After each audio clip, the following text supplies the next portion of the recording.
afternoon, everybody. We are at Republican Convention, and we are with Mr. Rafael Bejar, and he has expertise in U.S. Constitution. So he's going to talk about how did the convention went and how is it going and what needs to be done. And we have spoke earlier about multiple things, but he's going to talk about why people complain that we have only election on Tuesday and why we can't have election on weekdays or weekend and all that kind of stuff. So you're going to pinpoint every single item. So welcome, Bejar, and let's start, please. Yeah, thank you. First of all, assalamu alaikum. And it's been participating here for the past 3 days at the Republican Convention. It's very important to participate in the governing structure of the politics of the party to make sure that we're able to work on the issues that are the most important to us. Some of those issues have to deal with property taxes, they have to deal with affordability, they have to deal with making sure that we have enough electricity and enough water, just basic issues that we all have to deal with, as well as other issues that that are important. But we want to make sure that we have the right leadership and able to move that forward. And we've had almost 8,000 people here at the convention, and people from all over, and not only from all over the state of Texas, but actually there's been a good amount of diversity of people of all different backgrounds and all different communities. So I'm very happy to see that, but obviously we need everybody to learn more about what's happening with politics, because we all live here, and somebody's going to be making the rules and deciding what the issues are, and it's very important to participate in that process. So that's what what we've been doing here for the past 3 days. Well, Rafael, as I know, we had a very good conversation at the lunch, and I'm very impressed with you. And one thing we must tell our audiences that alhamdulillah, you are a converted Muslim. Yes, I am. And you are studying. Allahu Akbar. You are studying Islam, and you converted on your own. Nobody was forcing you. That's correct. So, number one, why did you convert? Why did you took the religion Islam? That's one thing. And second thing is our U.S. Constitution. Yes. U.S. Constitution is a law of the land. Yes. And nobody is above the law. Right. So I want you to pinpoint those two items. So, okay, let's start with the first one. I have the pleasure of being married to a Jordanian, beautiful Jordanian wife, and my process actually took, it was very slow, over 10 years, and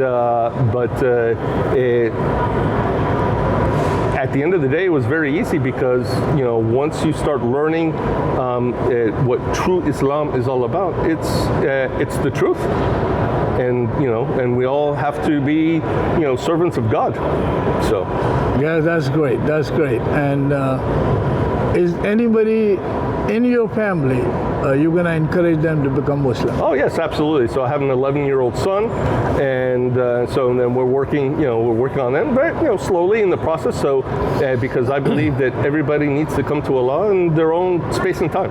But my daughter-in-law, she also converted Islam. So yeah. She just got married to my son like about a little over 1 year. Yeah. And the last thing is tell me. Put some highlights about how great of a constitution is, law of the land, and nobody is above the law. So nobody is above the constitution. So 100%. I think the founding fathers of America, they took their time, and people need to realize that the document of the Constitution took over 10 years to write. Right. That's 10 years of arguments back and forth, trying to make sure that they were able to address all the issues of that time, right? But also that the ideas would be able to carry through into the future. And not only that, but the beauty of the Constitution is that there's also ways to amend it, to change it, right? To make sure that it stays current. It's a solid document, but it's also a document that it's for the people, by the people. Right, that's great. Okay, one thing is one more. People complain about why election is only on Tuesday, 1st November. So, I mean, we did talk earlier. So Yes. there's an early voting on the weekend. So go ahead and just give me 30 seconds on that. Sure, absolutely. So that used to be the case, right? That it used to be, usually like the first Tuesday in November. But now elections have been modified in the sense that you can vote. Usually, there's 2 weeks before the actual election day that you can vote any day of the week, except for maybe Sunday, to go out and vote, right? So you have 2 weeks before the actual election day. So that gives a time for, even if you're working different hours, to come in at any time to come in and vote, and it's very important to participate. And you don't have to worry to just come in on just election day. You can vote before. They must vote. They must vote. So Yes. the last message.